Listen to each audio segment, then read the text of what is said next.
Now yield 5 minutes to the gentleman from Georgia, Mr. Carter.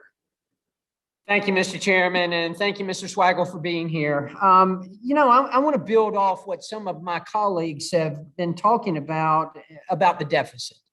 Here we have the 2021 deficit, the second highest in American history, was $517 billion over CBO's estimate.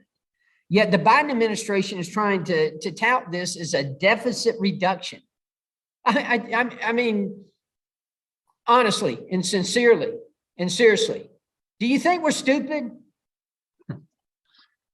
I don't think I should answer that question. Okay, well, don't answer it then, but we're not. I will tell you, it's just ridiculous.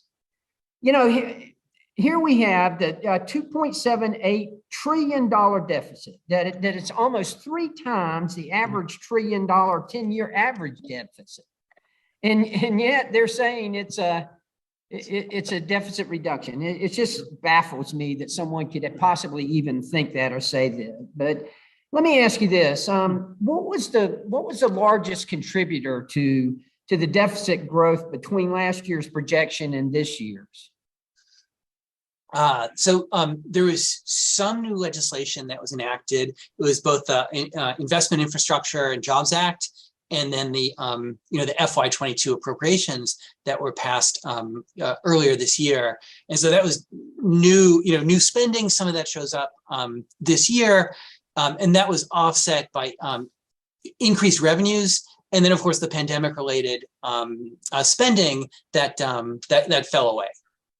So that's why the deficit falls from is 2.8 trillion last year to 1 trillion this year. The combination of essentially the pandemic spending falling away and then some increased revenues. Okay, well, let me ask you this: has the administration or the democratically controlled Congress, either one of them, have they taken any steps to stabilize our debt or to deal with the dramatic disparity that we are witnessing right now between our growing spending and the revenues that fail to cover that spending? The fiscal trajectory is challenging, and so that that is essentially, I think, the message of the report we released yesterday. That choices need to be made. It's not not that this year there's going to be a crisis, maybe not even by the end of the 10 years, but the trajectory is challenging and will drive the need for choices to be made. We all know that inflation has gone up every month since this president has been in office. I guess you could make the argument maybe it ticked down a couple of points or a couple of tenths of a point last month. It went from 8.5 to 8.3, but I can assure you, you're going to see it go back up again this month. But every month, when Joe Biden went in office, when this president went in office, the inflation rate was 1.7%. Now here we are at 8.3, 8.5%. We don't have a revenue problem. What we got is a spending problem. But let me ask you this: how much do you think we need to reduce the deficit to stall inflation?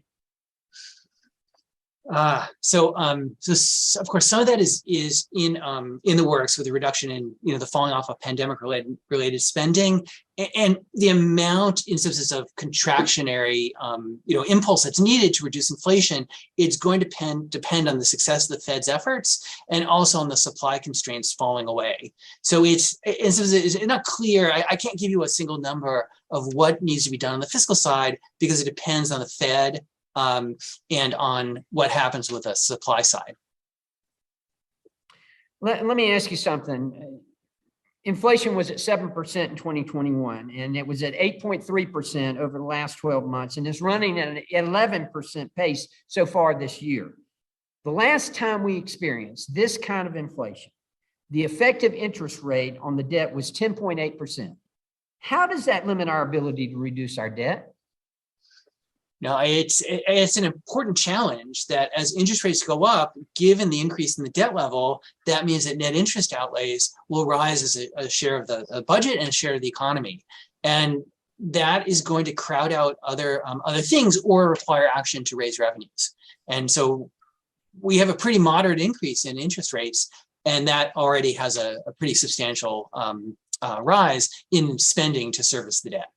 and correct me if I'm wrong, but we had a 0.5% increase in the interest rate by the Federal Reserve, which resulted in $29 billion interest, an increase of $29 billion interest, just like that.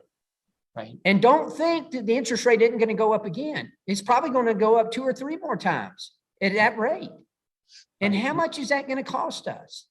Right. And we have, I'm sorry, I'm out of time, but what's it going to take? What's it going to take to get people's attention at what's going on here? Is that a rhetorical question of gentlemen? No, it's a real question. And maybe you can follow up in writing for me. Tell me what it's going to take, because I really need to know.